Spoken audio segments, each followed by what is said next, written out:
hold on to something. No, wait. I have done everything I've been asked to do. I didn't understand it, but I've done it. And I haven't once asked what's in it for me.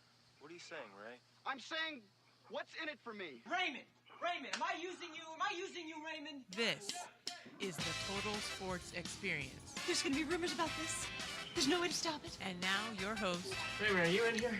Ray Baker. I miss going 5-hole on you. You should never be allowed to talk to people. Dude, that was a hell of an intro. I am honored and I am touched.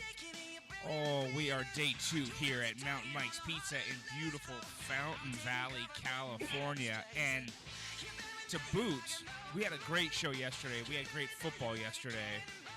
But even more today, I've got our insider from the East Coast. Christopher Sheffield is joining me today.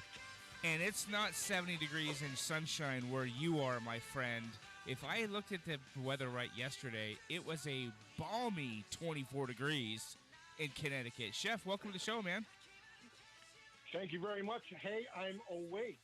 I missed the show yesterday. I took a 5-hour nap because that's what you do when it's cold out and you're by a fireplace. So, well, you know, I'm glad to be back. And I'll tell you what, it was, I believe, overnight here it was 17 degrees. Ooh.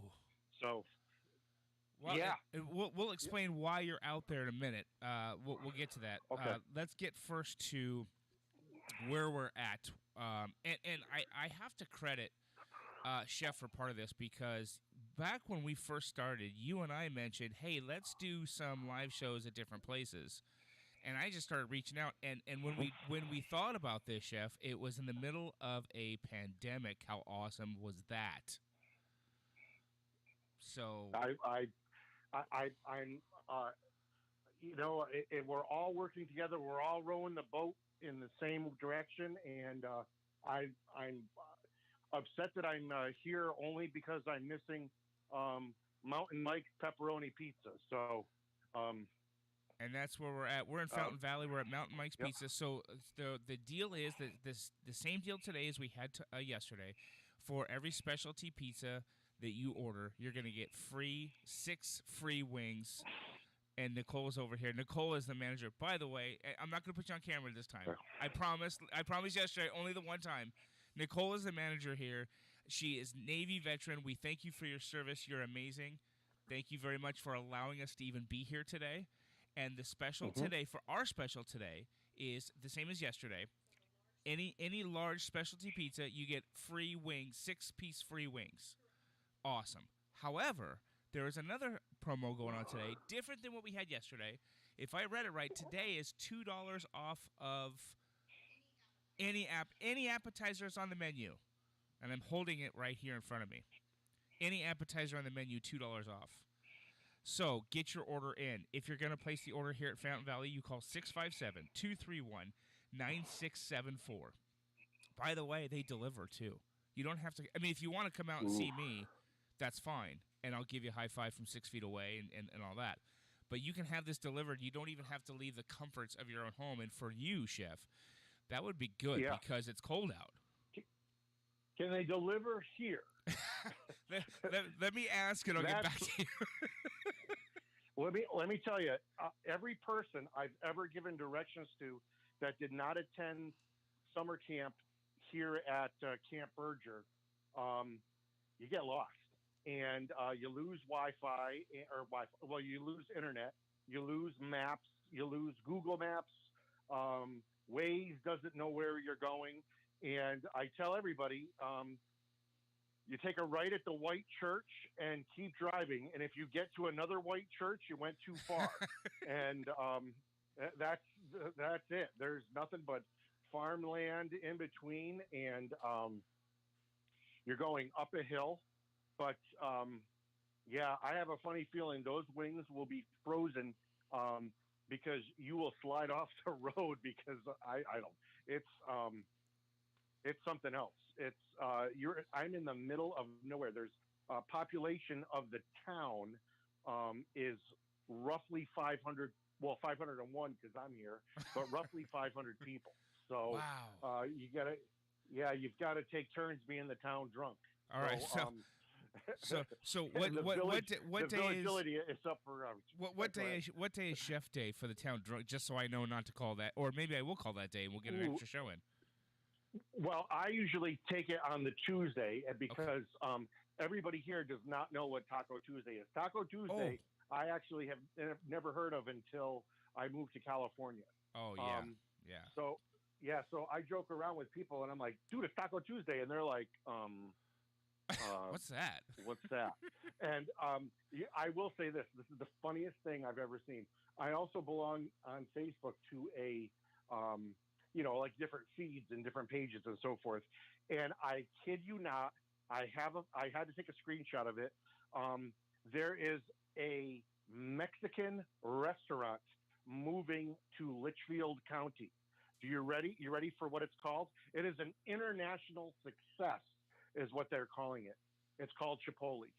And I'm not kidding. They're like, it's going to be international Mexican flavor. And I had all I could do not to write this.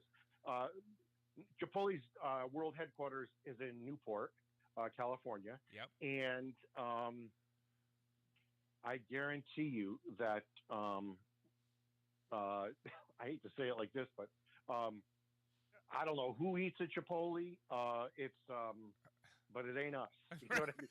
It's like, well, I can just imagine people visiting Wisconsin headed to Newport going, I got to get some of that Chipotle. Right. No, and listen, I will tell you this, and kind of, I'm going to date myself here, but my first couple of days in Northfield, Vermont, when I went to Norwich University out there was when I got picked up. In fact, when I got picked up by the recruiter, I got picked up at the airport. Here's this California kid. By the way, it's snowing like a beast. And he says, hey, we're really excited. And I'm like, oh, you're really excited to have me here on the team. This is awesome. I'm going to play college hockey. He goes, no. We're really excited because we now have a target. And I went, oh, a target like here in Northfield, like here in the town? No. First target in the state of Vermont. And, dude, and it was a news story, dude. It was big. Yeah. So, you might have something on your hands there. I don't know. Oh, yeah. Somebody said the only time it doesn't snow in Winchester Center is the 4th of July. So it's just the one day. It's the one day everybody can breathe. And I'll tell you, it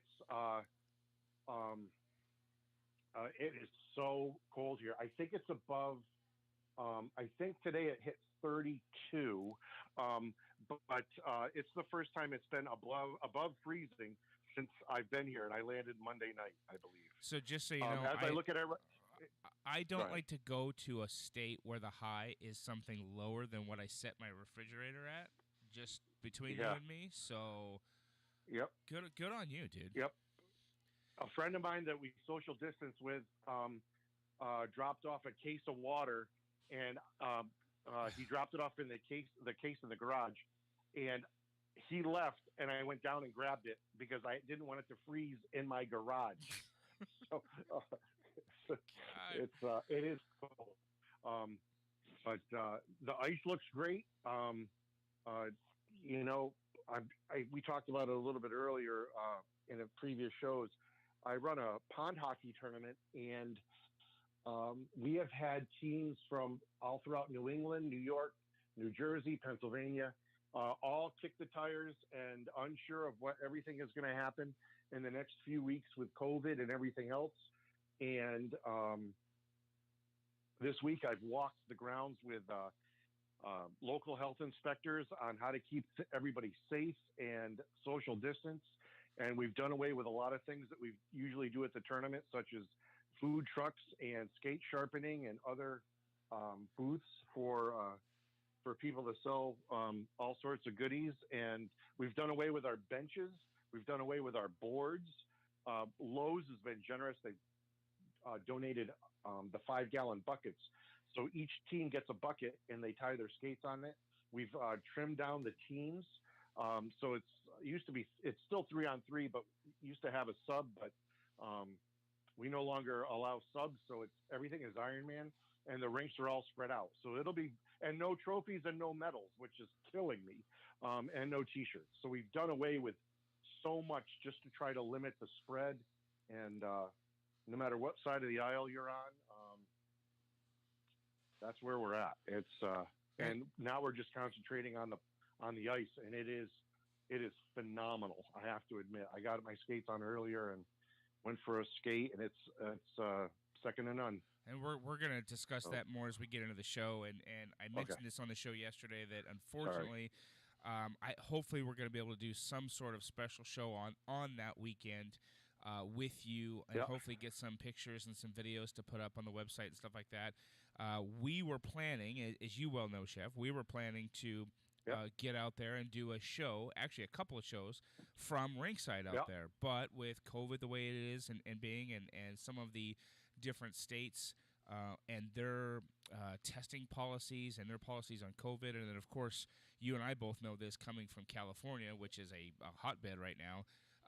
When you tell them you're flying in from Los Angeles, everybody freaks out. So we've decided against that for this year, but I guarantee you that next year we will be rinkside to do that as well. So we're going to go. I'm going to put a ton more stuff up on the website about that if you still want to be a part of that out for the Berger Pond Hockey. And it's an amazing event, and we're going to get into that. However, we have a couple things pressing first because we're in smack dab in the middle of wild card weekend, if you will.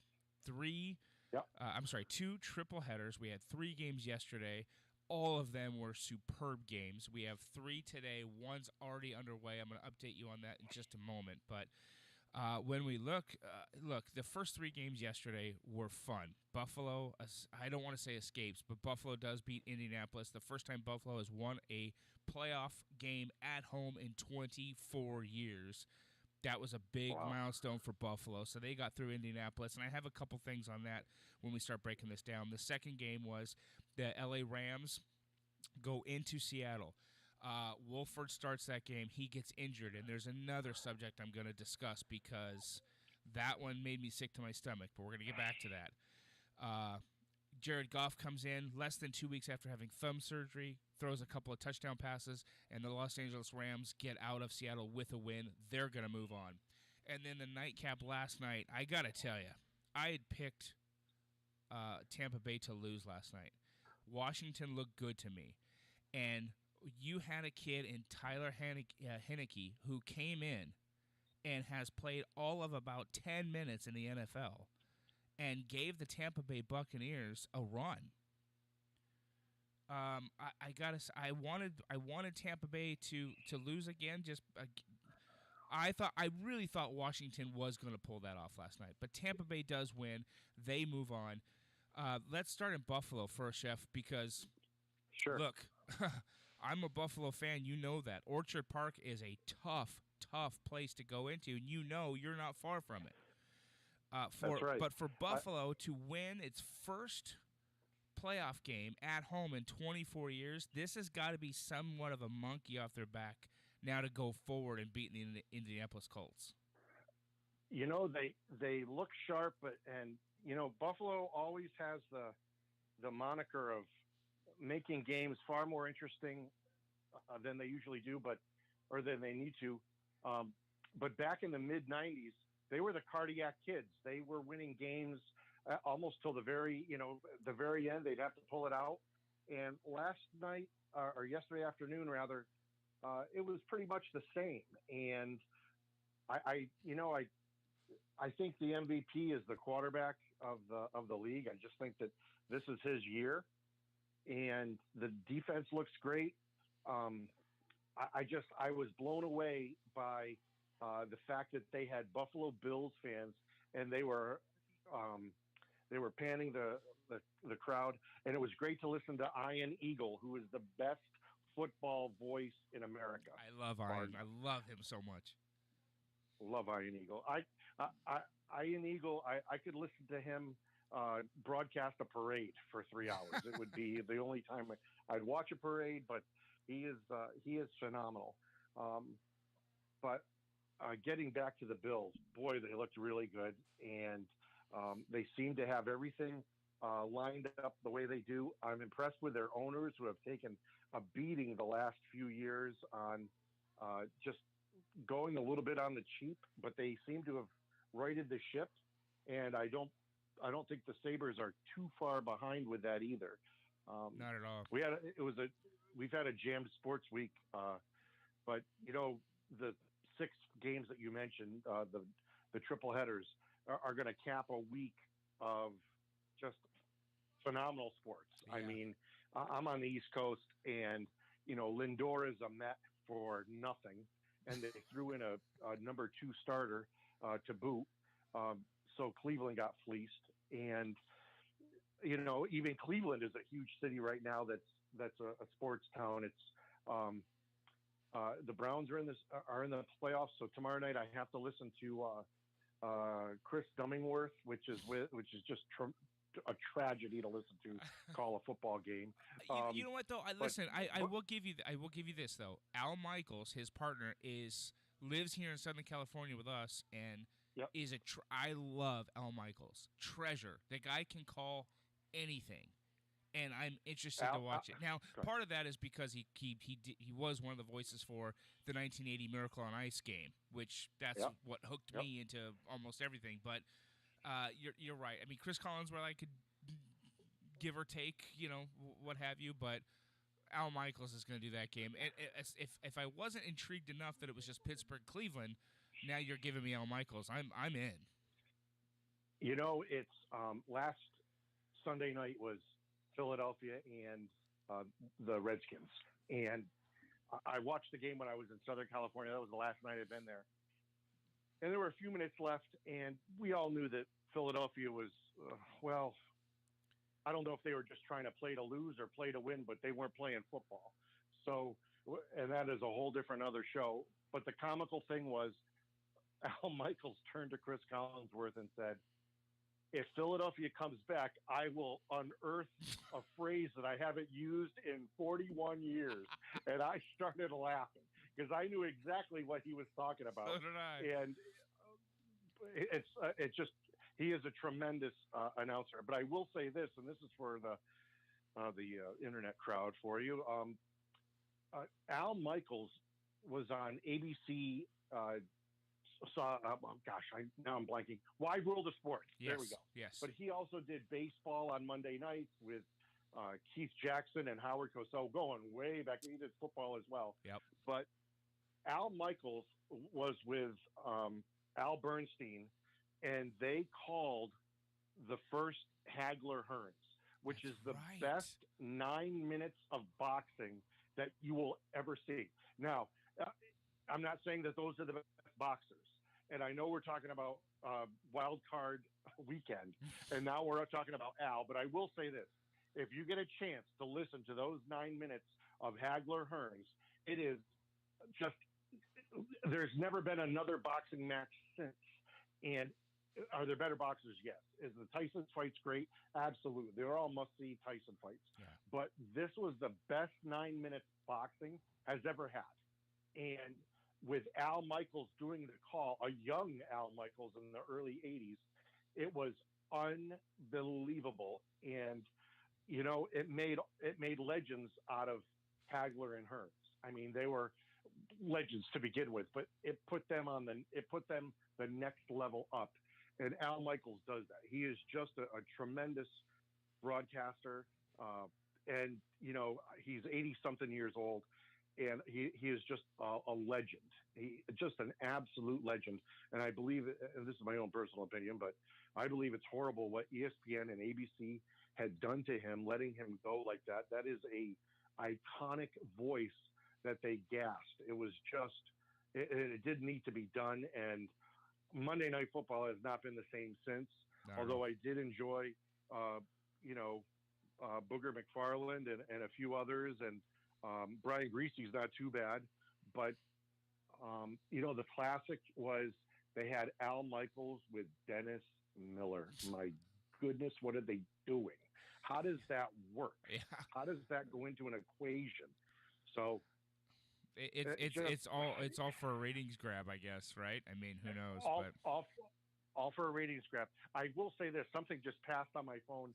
Ben Hutton of the Vancouver Canucks has signed a professional tryout offer with the Anaheim Ducks. Yeah, I did see So, that as well. And there's a couple NHL things we're going to get to too, because I just saw Corey Crawford just retired yesterday as well. I don't know if you saw that. Two-time Stanley Cup champion with the Chicago Blackhawks. So we'll touch on that as well. One of the things you mentioned. Let's go back to the Buffalo game. Two things I want to recap real quick. Josh Allen, 26 of 35, 324 yards and 2 touchdowns.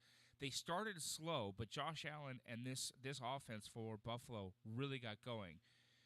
You mentioned MVP. He's in the talk. You've got Aaron Rodgers in that talk as well, and this keeps going back and forth. And we're going to see Aaron Rodgers play next week with the Green Bay Packers. But one of the spots that I wanted to look at, Phillip Rivers, 27 of 46, 309 yards, 2 touchdowns, and a losing effort. Is he done? Is Phillip? I mean, look, he was a treasure for the Chargers. He played so many years for the San Diego Chargers.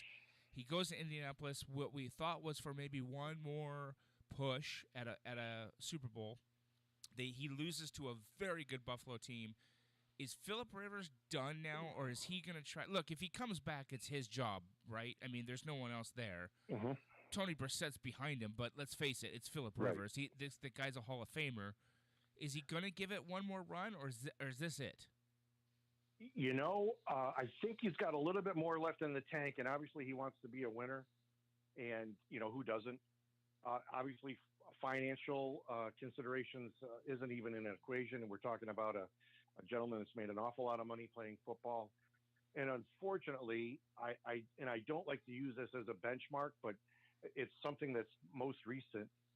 If you saw Eli Manning play the last 2 years of his contract or the last year that he played, that is the benchmark. Yeah. When you are a half a second behind in the NFL, you are exploited. Now, is Phillip Rivers at that level? And they're both drafted in the same year and traded for one another. I think that he's got 1 year left, maybe 2. And I don't know if this is the type of gentleman that wants to hold a clipboard, but I doubt it. And I just think that, he pushed the team to the playoffs. So that's another plus for him, that he has the proper protection that he needs. Obviously, Eli didn't have that for a long time in New York, right? And they wasted a few years with him. But again, is the arm strength there? Eli's arm strength left him. I would have loved to have seen Eli with Odell Beckham Jr. in Eli's prime. And I think that would have won a few more division championships at least. But at the same time, the arm left him. I think Phillip Rivers has maybe a year, maybe 2 years left. But, for what, though? What does he have to prove? And is the team that he's going to jump to going to win the Super Bowl? And because that's what it's all about. I don't know. I'm not in his mind, but I'd be hesitant. I don't see him moving somewhere else. He's not a clipboard guy. I could see him maybe coaching, but at like a college level or something like that. He doesn't want to be an NFL coach or anything like that. But if this is his last year, and look, this was something that I thought about yesterday after the game was over. You brought up something, and we're gonna, after we recap all the games, we're gonna talk about this, because what happened the final game of the regular season, let's face it, was a tank job. It was executed horribly, horribly bad. Okay? But let's call it what it is. Doug Peterson and the Philadelphia Eagles tanked. And they allowed the Washington Redskins into the Washington football team into the playoffs. Yep. But if you're sitting at home, and Doug Peterson said at the press conference afterwards, Doug Peterson's the head coach of the Philadelphia Eagles, says, it was on me, it was my decision. Okay, any of us that have covered sports for any amount of time knows that that is false. First of all, it was not your sole decision, A. B, it was a tank job, and you just didn't know how to do it. Let's call it what it is. Yep. I mean, honestly. They had players on the sideline that they wanted to attack him. They wanted to go after him. And they were upset. Their own coach. And to me, when he came out and said we wanted to give a few reps to the third stringer. If they were playing, um, if they were playing Green Bay or they were playing, a team that was out of the playoffs, okay, I can see that. But this was a game that counted and mattered, and not only that, it's within your division. I mean, good luck. And we in talking about sports fans, every first of all, if you're a fan of any team, that's great. But when you're a Philadelphia fan, there's a little bit of, my team is better, even if we're 0-16, we're still better than you. And when Greg Williams did what he did against the Raiders, everybody said, "Oh, it's a tank job. They want that first overall pick." Probably, but Greg Williams is a gambler, a lot like Rivera, the coach of the Washington football team. But at the same time, that player that's and I wrote this in the blog, but that player that didn't cover the wide receiver should have dropped back. It was the last play of the game. Should have dropped back 30 yards, played the prevent, let him catch it, and make him run past you instead of let him blow past you on the line of scrimmage for a Hail Mary like that, or a bomb is what these. It looked like Ken Stabler, for crying out loud. But the point I'm trying to make is that everybody's like, "Oh, the fix is in." No one's talking about a fix anymore with the Jets because the Eagles, which stands for every. Gosh, I'm going to start laughing. Eagles are going to lose every season. Once that happened, that was it. That was the biggest tank job I've ever seen in my life, bigger than the Jets debacle with Williams. And the only other tank job that I've ever seen, that the Philadelphia one, it was over within 3 hours. That was it. Yeah. The other biggest tank job I've ever seen in my life was the Pittsburgh Penguins getting Mario Lemieux. I couldn't believe the lineups that they put out, and I was still in high school, and they were calling up players from the Central League to, hey, you want to play a couple of games? They brought up a goaltender that went on he won 3 out of 7 games, and they sent him back down. And they brought up a goaltender that had a problem. You know what it was? He didn't know how to catch a puck correctly. And this is way before Nigel Kerwin and the Tampa Bay Lightning, the video guru, the video genius. This is before all of that. But the biggest tank job I've ever seen in a game, that was the Eagles. But just a horrific thing. I mean, I don't think you could actually tank in baseball, because why would you? The draft picks are so hit or miss. But my goodness, I mean, you've got Belichick up in New England, getting penalized. I don't know if I'd penalize the Eagles with draft picks, but I sure would fine them, because that just can't happen. And like Booger McFarland said, there's billions and billions of dollars with the NFL, and a lot of that is gambling. And wow, they just did. That was just a horrific thing to witness with the NFL. So. Here's the link. I don't. Here's the link between the Eagles tank and this Indianapolis Colts is if Phillip Rivers decides he's done, my bet is going to be your starting quarterback in Indy beginning of next year is Carson Wentz. Let's see how that plays out. But that's where my money's going to land. I could see. I know Wentz is gone. Nobody wants any part of Philadelphia after that. And that bridge with Carson Wentz and the Eagles started to burn when they put him on the bench and had Nick Foles win the Super Bowl. Yeah. And they wrestled about, which way do we go? I could see Carson Wentz. I could see him in New England. I could see him, Jacksonville, no, but I could see him going somewhere. He's not going to uproot or push out a rookie that's made his way like the Chargers or, anyone like that. I could see him, depending on what the Raiders do with Carr, they could move on from him. Indianapolis would be a perfect landing spot, by the way, but he's going to go somewhere. And they're going to try to resurrect his career.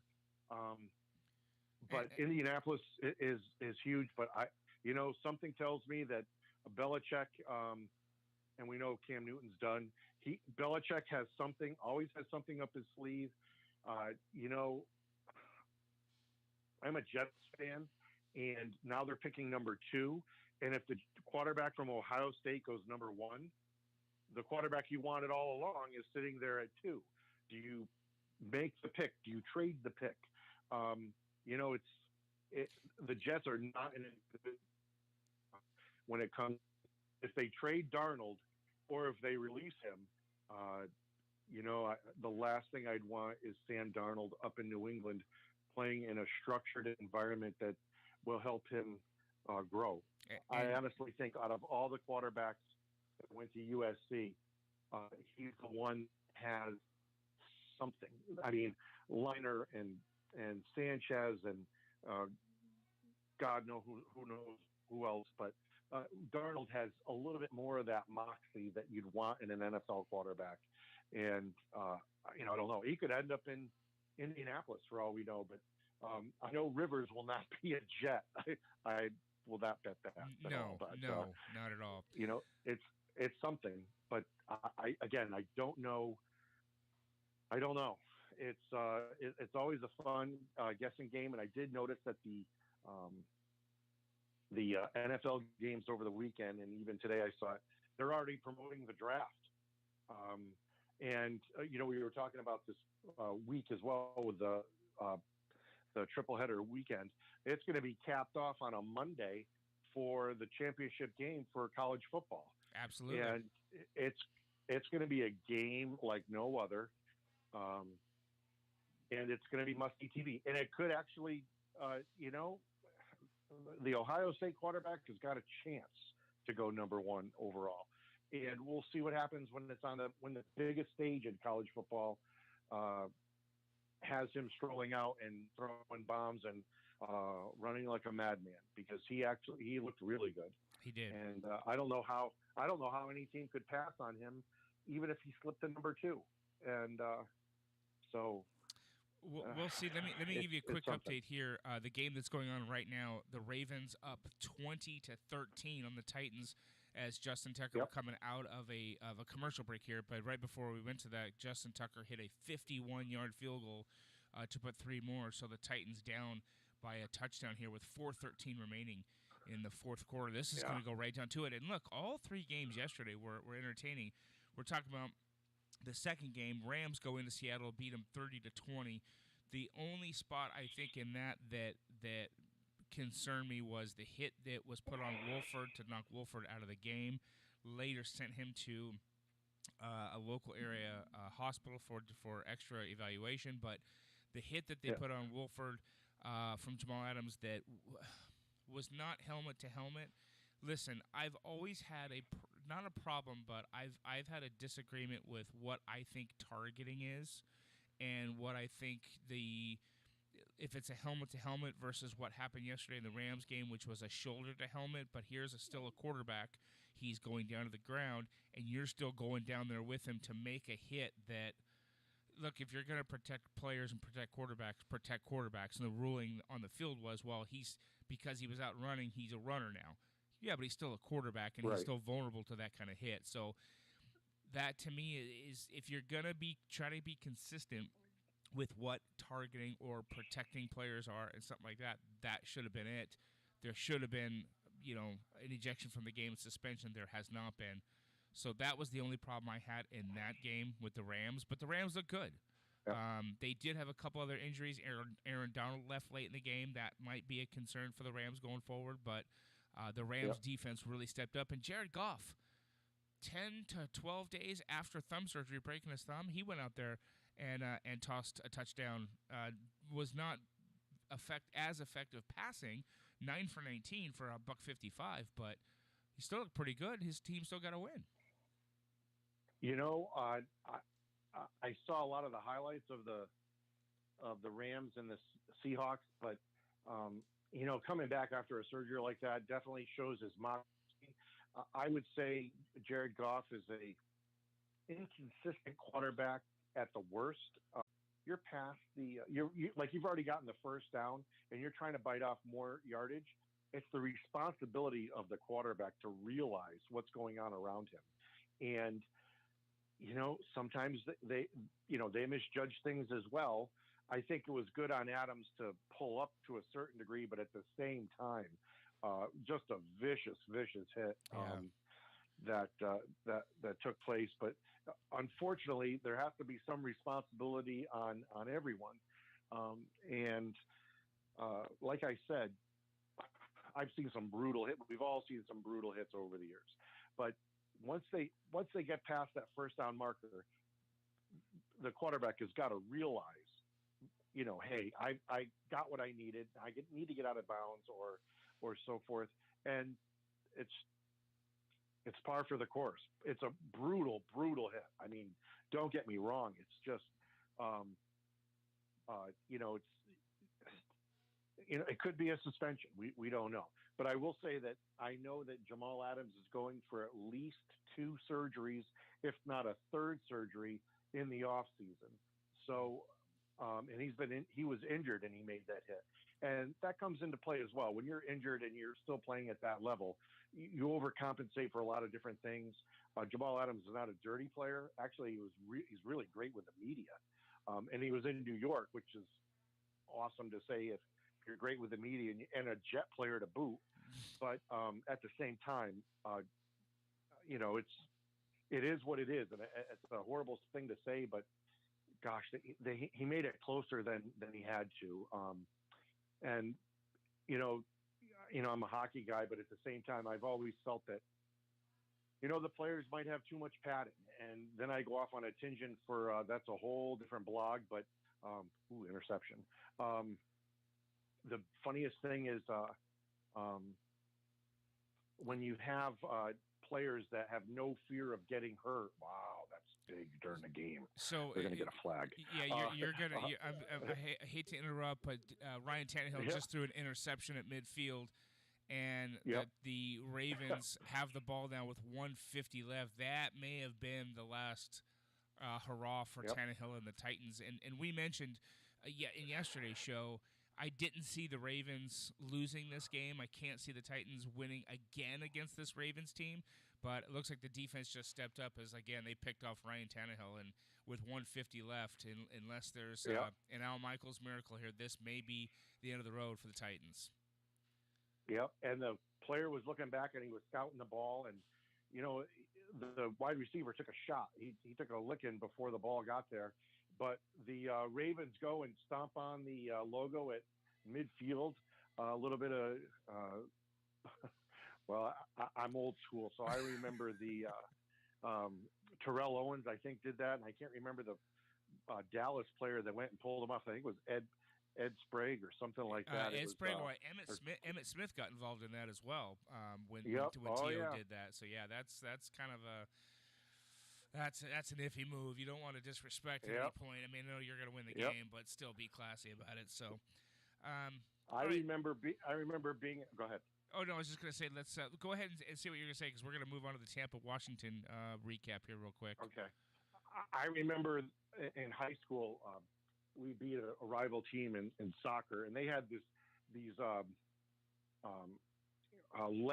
laurel bush, which is the state flower of Connecticut. They had a laurel bush G. It was huge. It was, like 2 stories high, and they laid it down. And I remember, and I can neither confirm nor deny my involvement, but I do remember burning it down after our win. So that was our midfield dance, was burning down a shrub. Maybe I shouldn't do that because it's on, But yes, Tampa Bay looked great, and they still fumble a lot, or not fumble, but they still lose it in the red zone. They're not as sharp as you would hope. They had a couple of fumbles. They had a couple of, Evans, that receiver, is unbelievable. And Brock is his own animal, and I do mean animal. But, can you give Tom Brady a few more receivers? Can you give him some options? He's got one stud, and he's got the old reliable. And I know they're down to the backup running back, but my goodness, hold on to the ball. All you need to, it's Tom Brady, for crying out loud. Even though I hate the man, it's Tom Brady. I mean, my goodness, you know, there's a little bit of more of a push when you have a legend in the pocket. And If you give you know, him you time, turn around and if you give him time, he's gonna do what he's gonna do. Like you said, it's. Look, I'm right with you. You're Jets, I'm Buffalo. For the AFC East, it's been mediocrity for 25 years because of Tom Brady. So I'm right with you. But there were a couple times last night where Tom Brady would get sacked, get up, and he was fired up, screaming at either a coaching staff member or players downfield, not either running the route they were supposed to run or breaking off a route. Once you see him scramble, you're basically playbook is out the door now. You've got to break that route off to get open for him, and I don't think they were doing that. And boy, Tom Brady was getting fired up in yesterday's game. And listen, credit to Washington, and I'm gonna give you right now, Washington. There's always, like, Alex Smith was in there. Okay, comeback story of the year in my opinion, that he's even playing football right now. But Taylor Heineke came in yesterday, has spent all of a donut and a cup of coffee in the NFL, went 26 of 44, 306 yards, 1 touchdown, 1 pick, 1 rushing touchdown, and 46 yards on the ground. This kid was incredible yesterday. No fear. If I'm Ron Rivera and I'm anybody in the Washington football team, that's my guy for next year. He's not a prototypical quarterback. When you look at him, he's not your guy, right? But the kid last night in a playoff game on let's look, you're hosting a playoff game, but the worst division in football last year.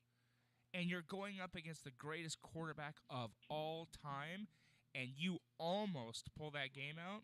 That's your guy for next year. you know, he's not bad. I hate to say it, and I think he is your guy for next year. I think when you bring in he's got to be, third string, fourth string, taxi squad player. They really. I mean, what team in NFL history releases a quarterback when you're in the playoff hunt with 2 games left? Yeah. I mean, that is so toxic to do that. And boy, they really had a huge problem with Haskins, I think is the gentleman's name. Yep, Dwayne Haskins. Yeah, and just horrible. To me, who's doing the interviewing in the pre-draft interviews? I mean, if you sit a guy down and you don't like him, you don't pick him. And I still cannot figure that out. I mean, they know what's coming, yet they pick them anyway. They feel like every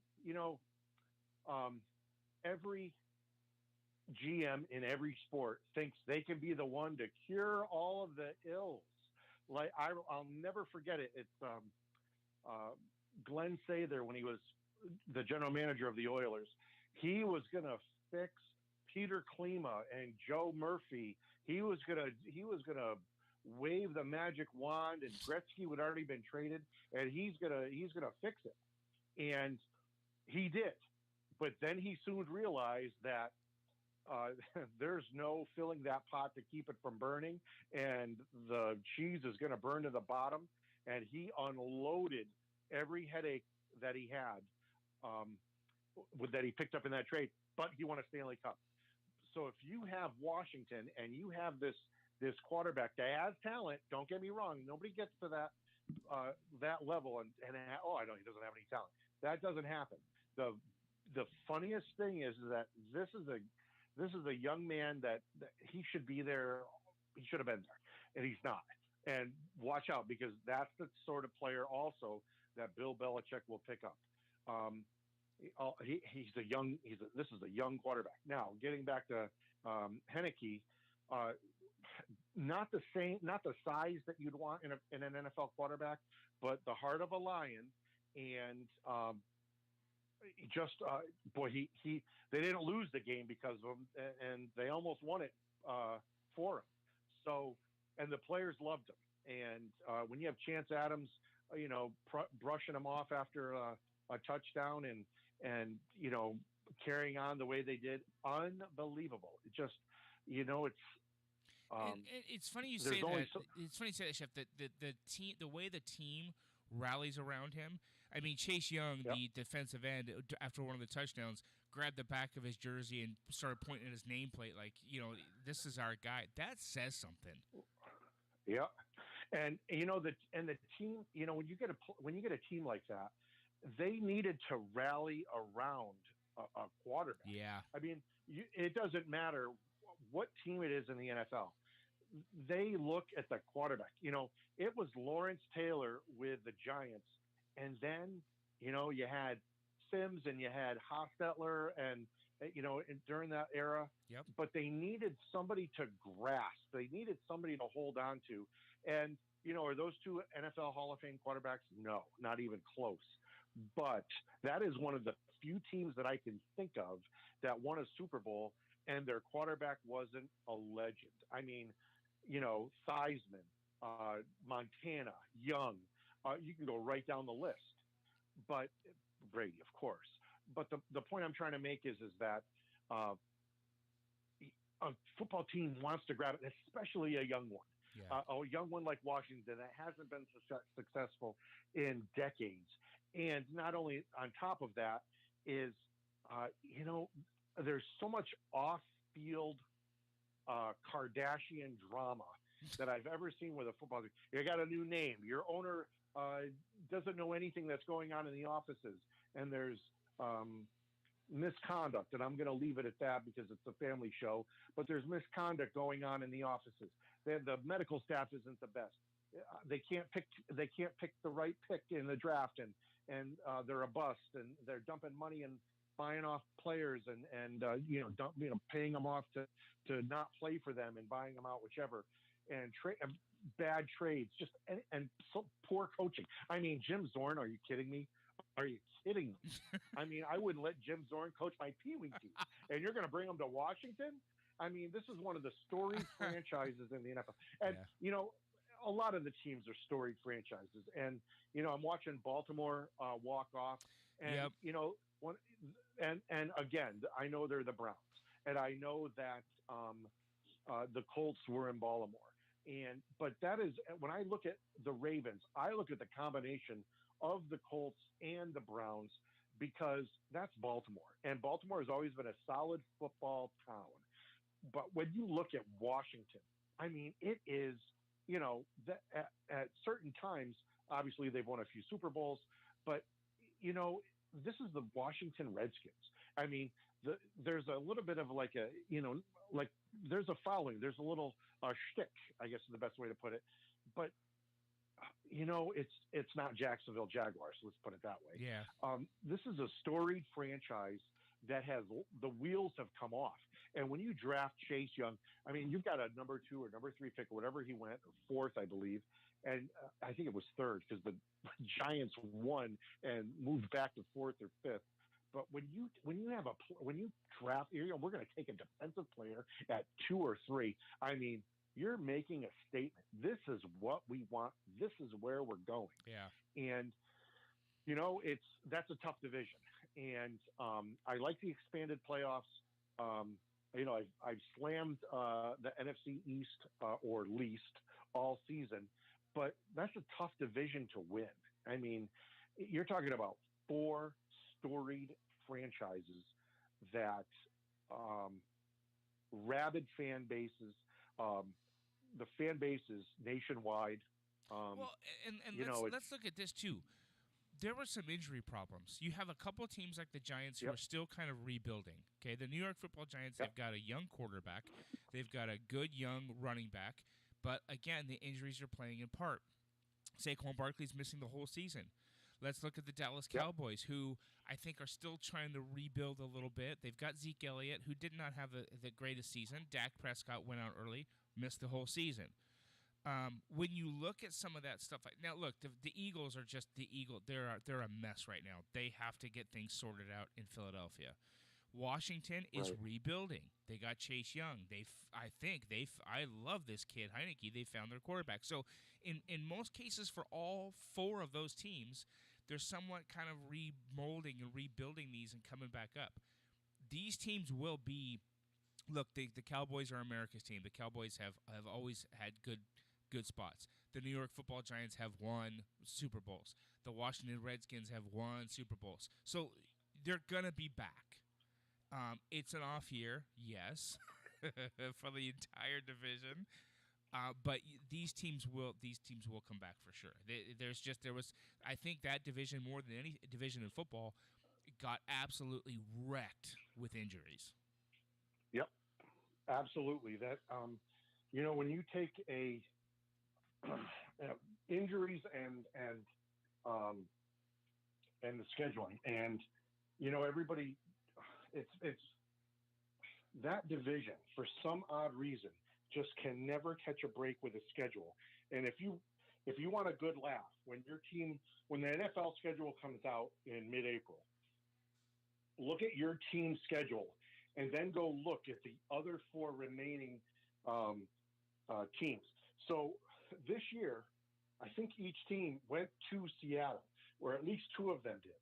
And that's not a walk in the park. And then it's just the nature of the beast. But that division never, ever, ever catches a break.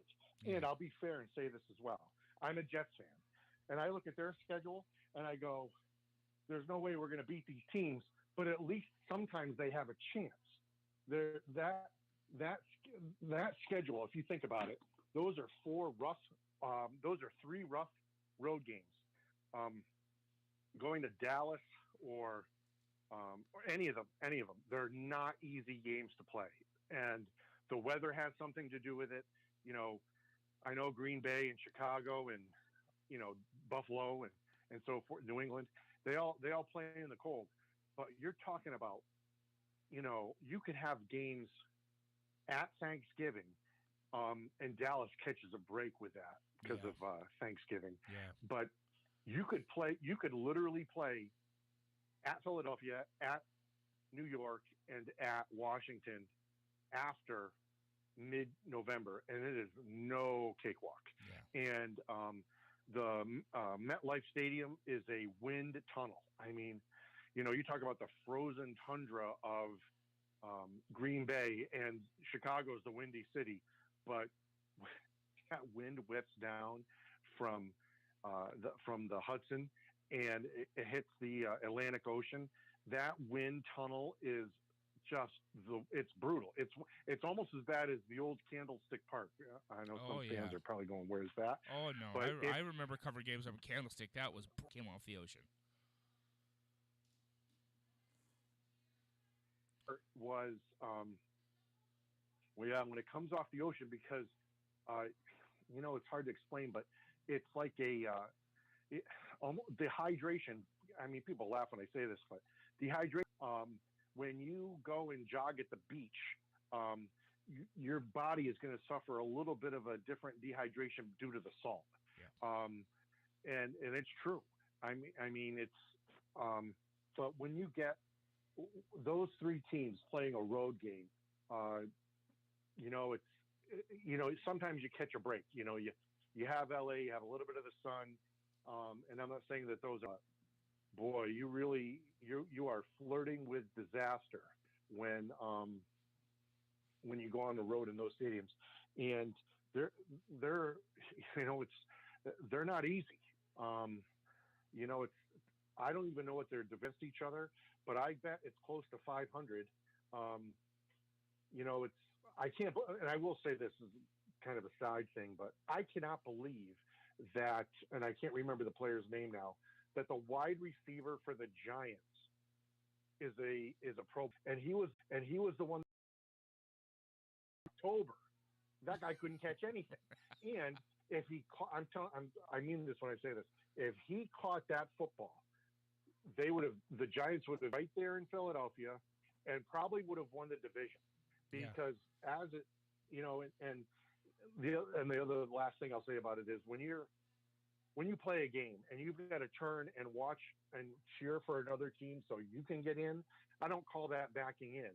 But you should have never put yourself in that position to begin with. You got to win your games, and if you get in because of that, you're lucky. And I know a lot of Giants fans are upset because of the game that we talked about earlier, but at the same time, don't put yourself in that situation. I've gone to too many hockey tournaments and turned to teams and looked at them and said, "Boy, I hope that team wins." And I look at the goals for and goals against, and I'm like, "Well, it's they've got to win by 15 goals, and there's a 10-goal limit. So you're going home. You might as well box it up." Getting back to Tampa Bay, boy, they really did look good. They look sharp, and I hate Tom Brady, but at the same time,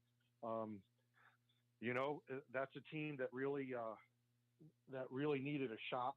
I don't think you could have picked any quarterback that played this year, other than Aaron Rodgers or Drew Brees, that could have stepped into that Tampa situation and got them as far as they have gone.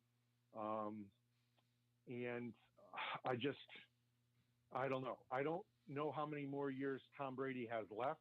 I don't think that he has a great relationship with Bruce, the head coach.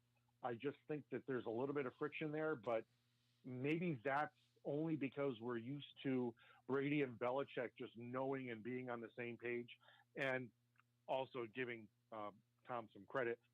Once you lose that comfort zone, it's difficult to find it with a second quarterback or a second coach and have that same success.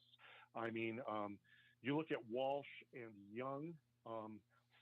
Seifert had to step in and took the reins, whether Bill Walsh was retiring or not. But it wasn't seamless, and there was a lot of friction. But at the same time, they were able to pull it off. But and then you look at the Cowboys, and they did the same thing in that era. But that was just the coach leaving, not the star quarterback. And we'll see what happens. I don't know.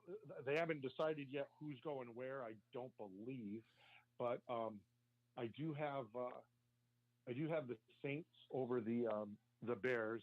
They're in New Orleans. It doesn't mean anything. There's no fans, but you're in a safe environment with wind, obviously, of Chicago and the snow and the other elements. But you're also looking at another Hall of Fame quarterback. And then tonight's game, it's funny. Half of my volunteers for my tournament are Steeler fans, and the other half are Patriot fans. And I have a Cowboy fan as well. That's helps us out. But I'm pulling for the Browns, and just because of my idiot friends that are volunteers. But it's the same thing. You have a quarterback that's a Hall of Famer in Ben, and how long does he have left? And do they bring in a Haskins that can develop the correct way and play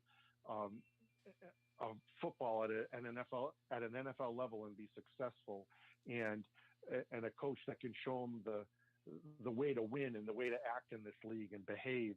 And that might be Mike Tomlin. I mean, that's a perfect example. I mean, they did have Michael Vick as a backup.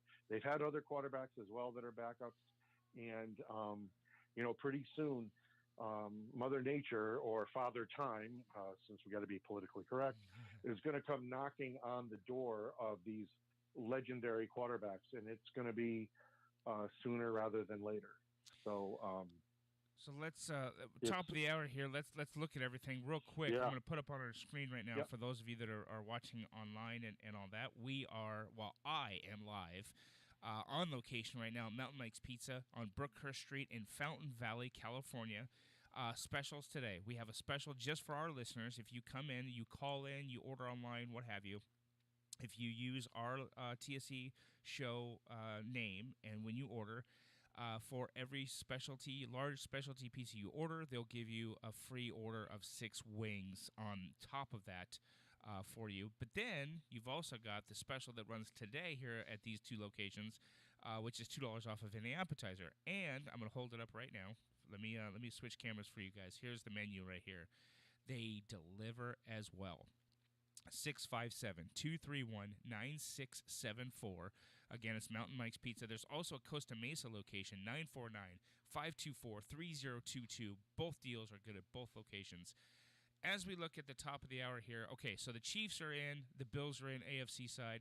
The Titans now are in. I'm sorry, excuse me. The Ravens now are in after that win against the Titans. So the Ravens at number 5. As it sits right now, the Ravens would most likely go to Buffalo. No, I'm sorry. They would go to Kansas City. It all depends on what happens with the Steelers-Browns because that's a 3-6 matchup. If the Browns win, the Browns will go to Kansas City. The Ravens will go to Buffalo.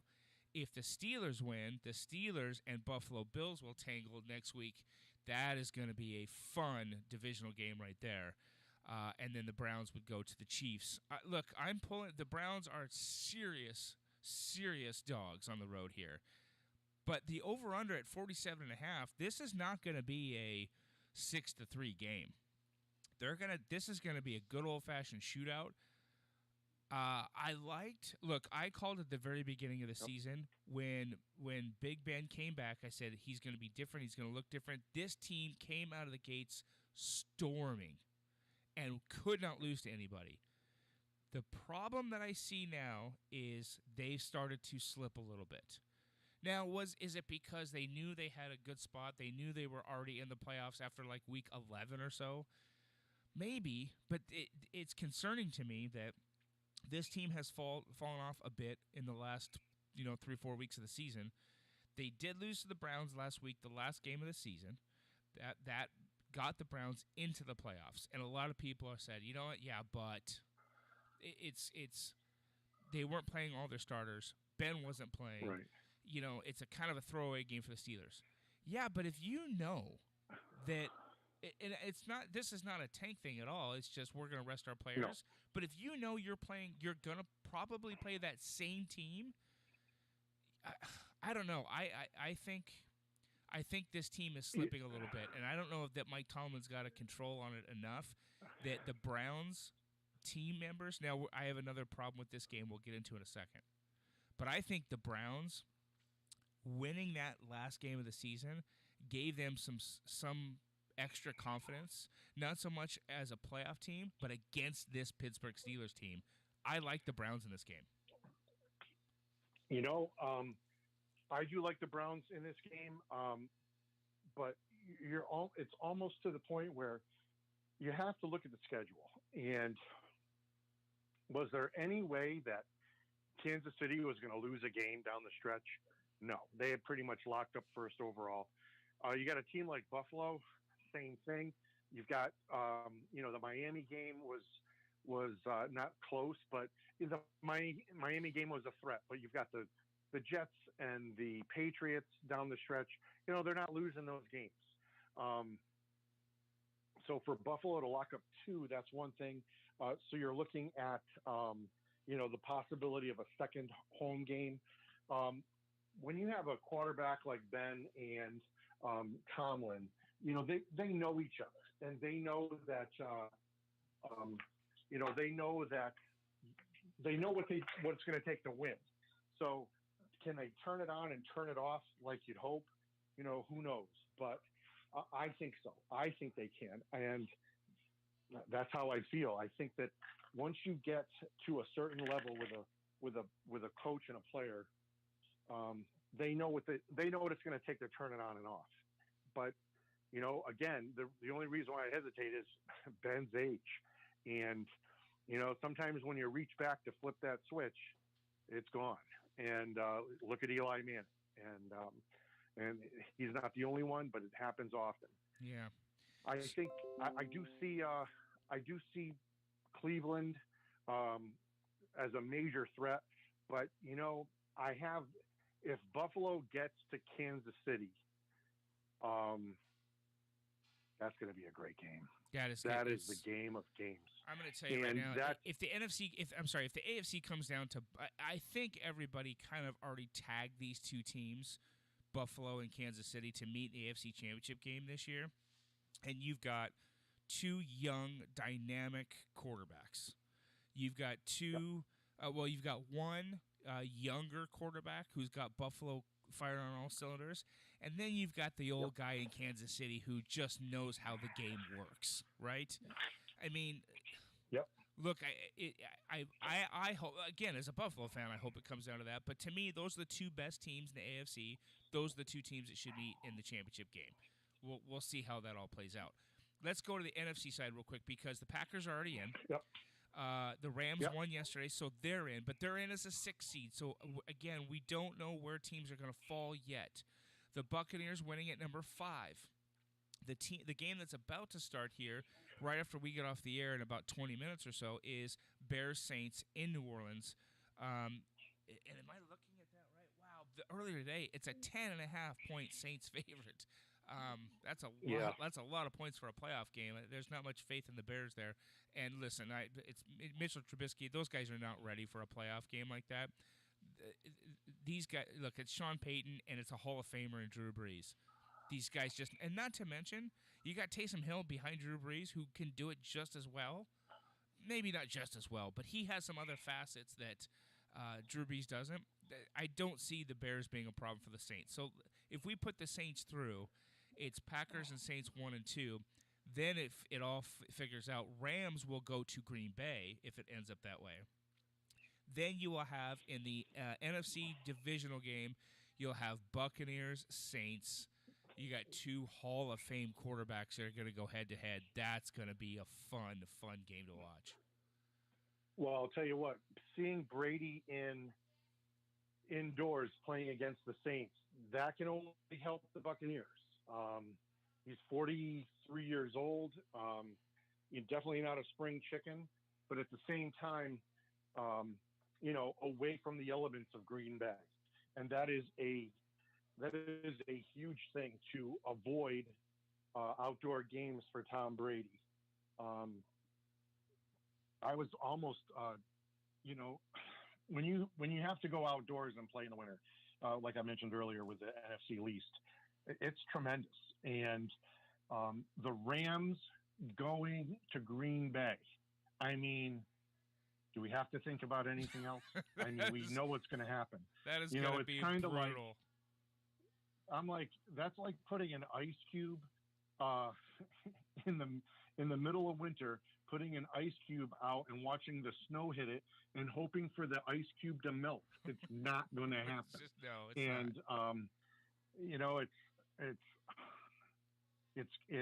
It's Green Bay.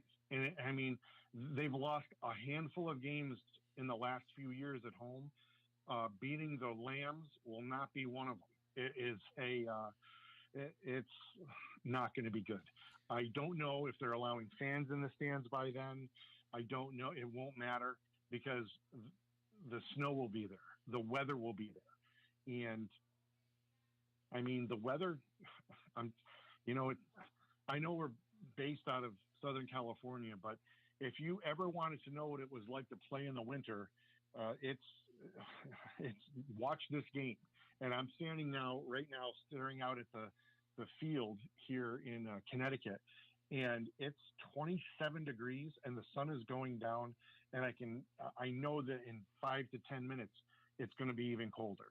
And I can just about guarantee you that if it's doubleheader next week, that Green Bay and Kansas City will be the later games. You will not see a Green Bay game early in the day. They want that late night evening audience with people staring at the TV. There's a reason why I do my tournament the weekend that I do. It's because it's the deadest weekend in sport. Hockey will be back. Basketball will be back next week. College football's over with. College basketball is still around. But that prime time, Deion Sanders prime time, AFC, NFC, number 1 seed, they are going to be playing. And I would be shocked. Like, I will tell you how shocked I am. I will get a chainsaw and cut a hole in Park Pond and jump in the hole, polar bear style, on video if the Chargers and the Chiefs the Packers and the Chiefs are the early games. They will not be those games. Yeah, You are going to get. Look, that's all You're part going to of get Collinsworth and Michaels. that's all part of the home field advantage. Why play in Green Bay if you're not going to have that kind of home field advantage? Yep. Let's switch gears because we've only got 15 minutes here. So I got about 2 minutes. Okay. Unfortunately, that's okay. Go ahead. Here's one thing I want to ask you about because today is NFL football. Tomorrow is national championship game, but Wednesday, my friend, is what you and I have been salivating over. The start of the 2021 NHL regular season. No fans. We talked to Tom Calhoun yesterday, the voice of the St. Louis Blues inside the Enterprise Center, and I asked him, "Are you going to be in the arena?" He's like, "Yep, we're going to be there." We're finally starting to get now towards normalcy with more sports. However, with the addition now, or the realignment, I should say, of the North Division and the realignment of teams, do you see this? And we've got all of the picks. We're going to put them up on the website later this week.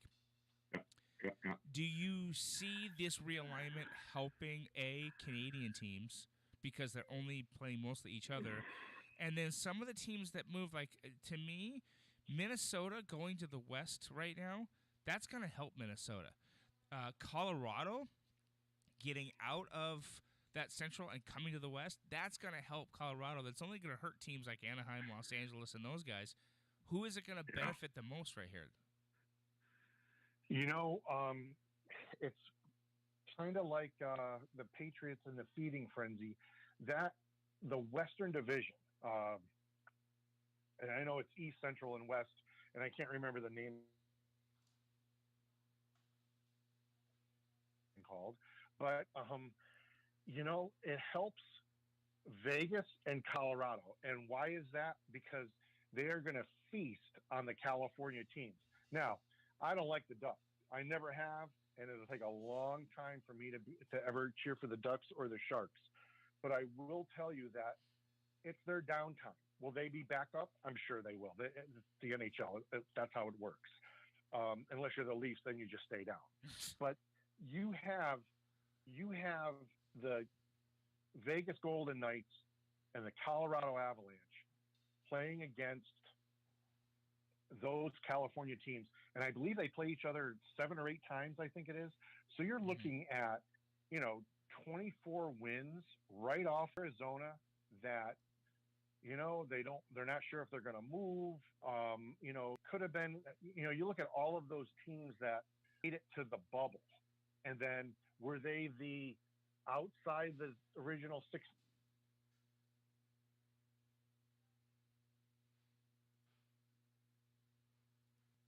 Well, I think we may have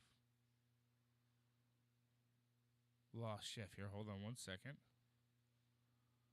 See if we still have him on our Zoom hotline here.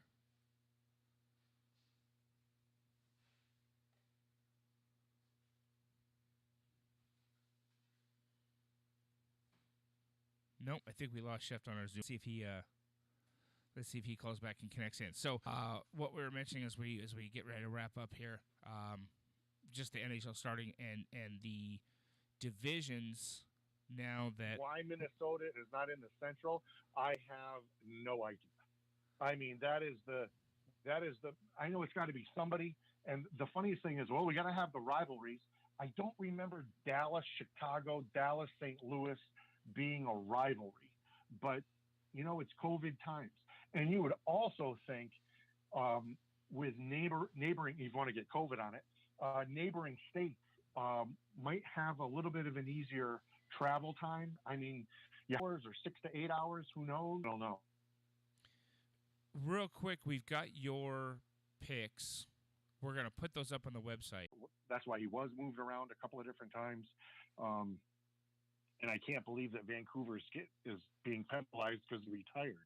And it'll be a few more years on their books, but just unbelievable. I've never seen anything like that. And I will say this, the Maple Leafs are headed that way. It is just not ideal. So, I have to admit, I have people coming to look at the pond, and they have arrived. So go take care of that. The Berger Pond Hockey Tournament. We're going to put more information onto the website this week so that you can go check that out. And hopefully we'll get a show or two in while you're out there so we can, even with the wind, we'll have to get you some sort of sound guard or something like that. But we'll get out there to you and get a show done for there. You got it. I will see you folks soon. Thanks for having me on. Thanks, Chef. I will see you again, my friend. We'll talk soon, buddy. You betcha. Thank you. That is Christopher Sheffield, the chef, with us to go through this. Let me just break down the last few minutes we have here for you guys. The rest of the picks here, and mine are pretty darn close. In the East, Pittsburgh, just top to bottom, you've got Pittsburgh and Boston as 1 and 2, Philadelphia and the Islanders 3 and 4. Washington is going to be an interesting match. Washington and Buffalo, the Capitals and the Sabres, both very good teams. The Caps, I think, need some goaltending help. They did get Henrik Lundqvist. Lundqvist is going to miss the entire season due to some issues and problems with his heart. He had surgery, successful surgery, thank God. So we'll be looking out for him. But I think the Washington Capitals need some goaltending help there. So Pittsburgh and Boston 1 and 2 in that sense of it, and then Philadelphia and the Islanders. And listen, Carter Hart, the starting goaltender for the Philadelphia Flyers, that is where I'm going to look for some more. The Central looks like this, and Chef mentioned it. The Central looks a little goofy when you've got Tampa moving to the Central now. So you've got Tampa, Columbus as 1 and 2. Carolina's 3, and Dallas, after a Stanley Cup run, is 4. You've got Florida, Nashville, Chicago, and Detroit. Detroit still at the bottom. Florida, I think, still might be a sleeper in that one as well. But I do like Columbus.